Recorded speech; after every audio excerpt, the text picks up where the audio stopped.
¿Qué hules?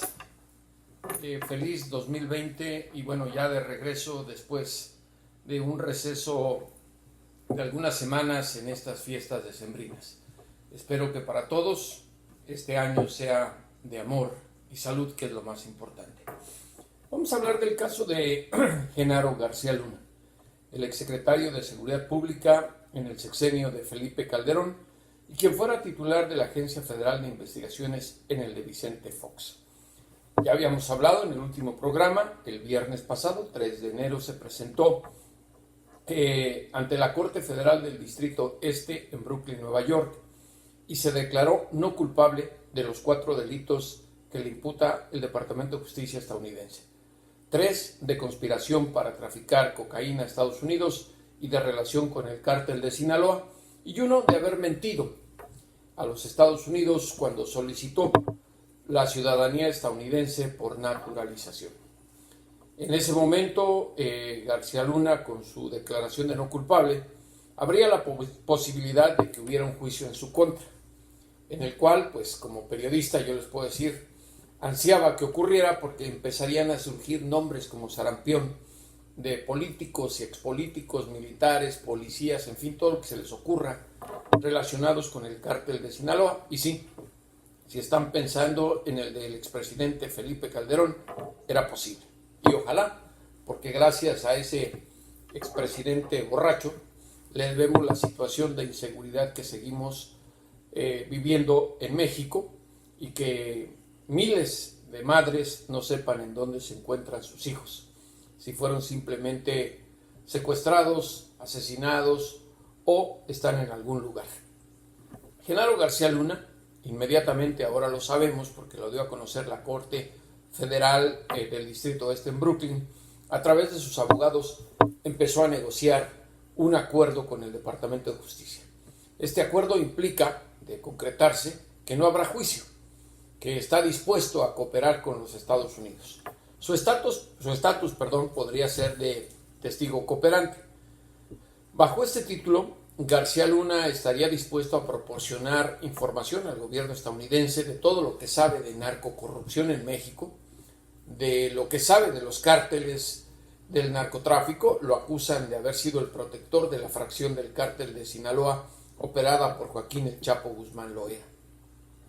Con lo cual también estaría a disposición del gobierno estadounidense de presentarse como testigo, para incriminar a otros delincuentes acusados con el crimen organizado en cualquier corte de los Estados Unidos. Es decir, se convertiría en un soplón. Se presentaría a un encausado para incriminar a delincuentes. Su caso surgió a raíz de que precisamente narcotraficantes lo denunciaran como aliado del narcotráfico de la fracción del Chapo durante el juicio contra Guzmán Loera en Brooklyn, Nueva York, en la misma corte donde ahora está negociando un compromiso con el gobierno estadounidense. Esto significaría, sin duda, que se quedaría Estados Unidos con los nombres de muchos políticos mexicanos y militares implicados en el narcotráfico. No se le daría un cerrón a todo. Yo voy a poner un ejemplo de lo que puede significar esto en el caso de que Genaro llegue a un acuerdo con el gobierno de Estados Unidos, que todo parece indicar que sí. Los nombres que él proporcione, e incluso otros, estarían dentro de encauzamientos judiciales sellados, tal y como ocurrió en el caso de él.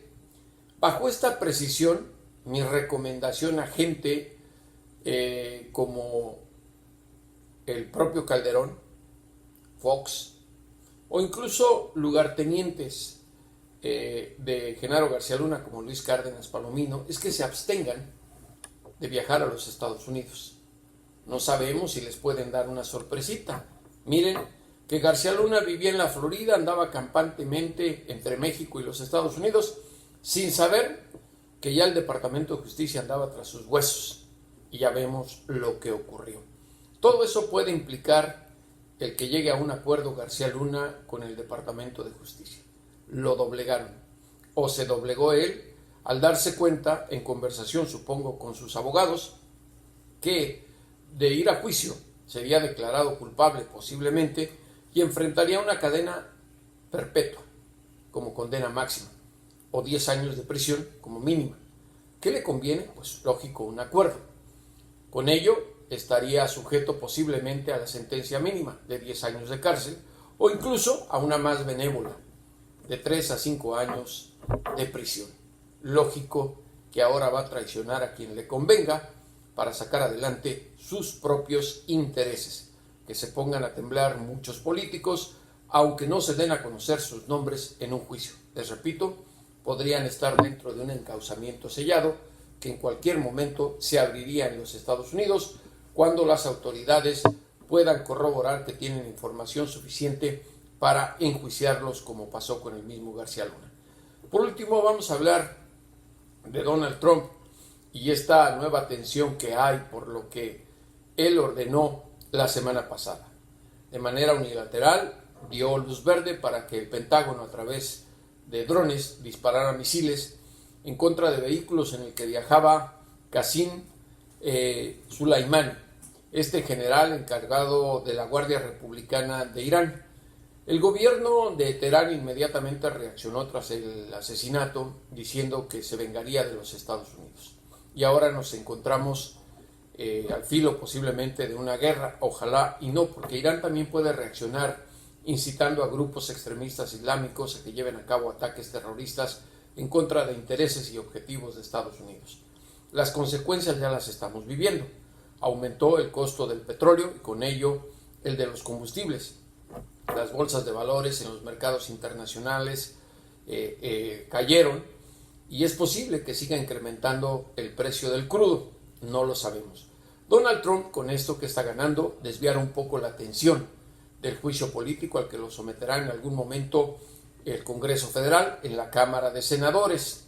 Él dice que no es así, que ahorita en este momento todos deberían estar concentrados en la tensión con Irán que él causó sin motivo alguno. Vamos a ver cómo justifica la eliminación del general iraní, porque asegura Mike Pompeo y él que tenían información de inteligencia de que ya era inminente un ataque dirigido por este general en contra de objetivos estadounidenses. Hasta no ver, no creer.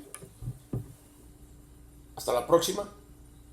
Y como siempre, a los criminales y a los corruptos, devuélvanos a ese México que nos arrebataron. Me pueden seguir en mi cuenta personal de la plataforma de Twitter, J. Jesús Esquivel, o en Instagram, con minúsculas todo, J. Jesús Esquivel.